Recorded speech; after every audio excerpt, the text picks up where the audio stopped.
Hello, I'm Simon Dean, the project lead on Folktale. Thanks for joining us today for a look at what you can expect when we launch on Steam Early Access, and our plans for how we'll be bringing you updates over the coming months. Folktale's still in development, so it's got its fair share of bugs, and not all features and content has been added yet. But with everything we've got planned, we hope you can join us for developing what promises to be an awesome game. Folktale is a fantasy city building strategy game with RPG and adventure elements. It's a bit of a mouthful, I know, so what do I mean by that? Well, primarily the game is centred around you taking a group of peasants who have set out on a journey to start a new life. You'll do everything you might expect from a game of this type, collecting and competing for resources, establishing a small community and growing it into a thriving market town complete with detailed economy. And if you choose to, participating in the lives of your townsfolk as they become drawn into stories of intrigue. Stories may be based around town, such as feuding guilds or the theft of a family heirloom, or involve you leading parties of adventurers into the wilds and deep into dungeons to pursue fame and fortune in the name of your kingdom. Community is very important to the Folktale team, and having asked your opinion on which gameplay mode you'd prefer, following launch we'll be focusing all our efforts on making Folktale a sandbox game. But more about this later. For now, let's dive into the tutorial mini-campaign. For months, your people have struggled through swamps and forests, across deserts and frozen wastes, battling storms and high seas that threaten to dash them against the... Our story starts with Bernard, our unlikely hero, and his simple fellows arriving on a remote island where they will begin their new lives.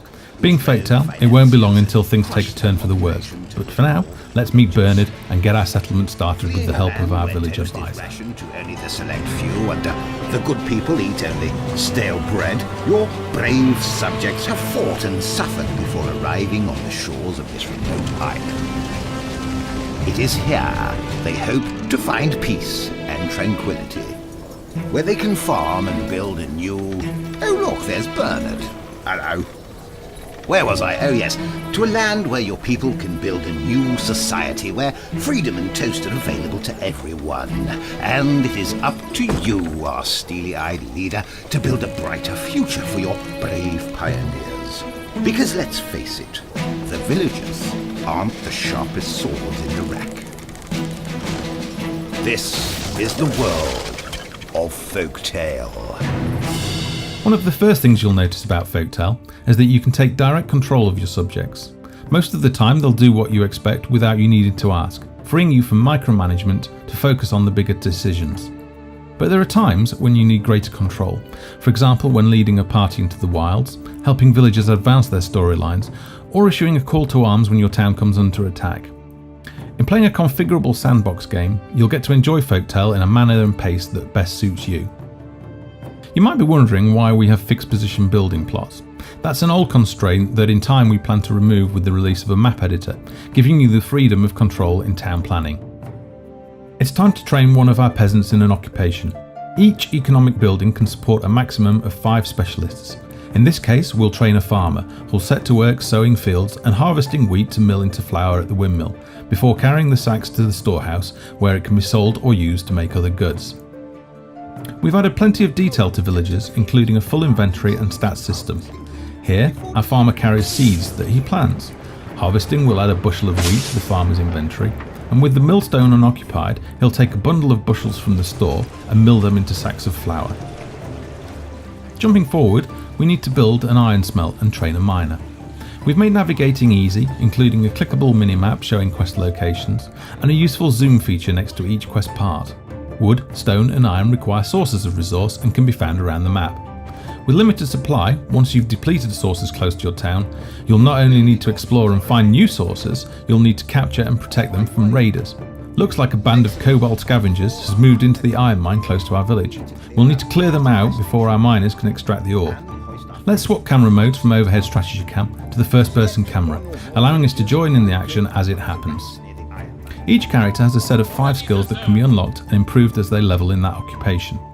In desperate times you might need to draft in workers to fill out the ranks of the city guard by reassigning their occupation, but don't worry, once your farmers have finished their assignments in the guard, they can resume their careers in farming from where they left off. Our knight has combat related skills for crowd control and leadership, as well as a useful ability to stun an opponent with his shield. We can customise our knight with loot items. Let's give him a sword, magic ring and gladiator's helm to give him a better chance in combat. In Folktale, gear and skills are important and improve a character's attributes including damage. We thought it made little sense that a naked person with no equipment should have more health and potentially inflict more damage than a huge ogre in a fist fight. Exploration and dungeon raiding can really help your survival in the long run, as well as providing useful ingredients by transmuting unwanted items for use in crafting, a feature we'll be adding in a future update. Let's take our knight and a few mean-looking peasants to tackle the kobolds.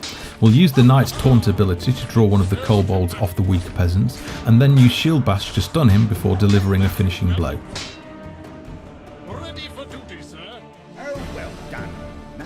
Skipping forward once again, our village is starting to grow and we need to start thinking about addressing the needs of our villagers. Our peasants need to eat, sleep, pray and have fun to live happy lives. Fail to meet those needs and you'll soon have rebellious troublemakers on the loose, or a declining population as villagers abandon the new life and return home on regular ships that dock at the harbour. Before villagers can pray, we need a monastery. Monasteries perform multiple roles. They train monks as our healer class and keep bees to brew honey mead for sale in the tavern. The monastery offers beds for the night for a small donation and a place to pray to the Holy Toast.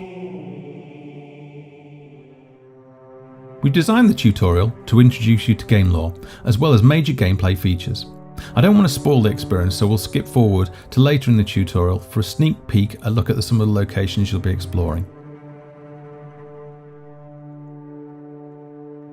Here, the wizard Camfrey Mageflower has joined our party and is about to sense something untoward. Part of adventuring in Folktale involves solving puzzles and avoiding traps.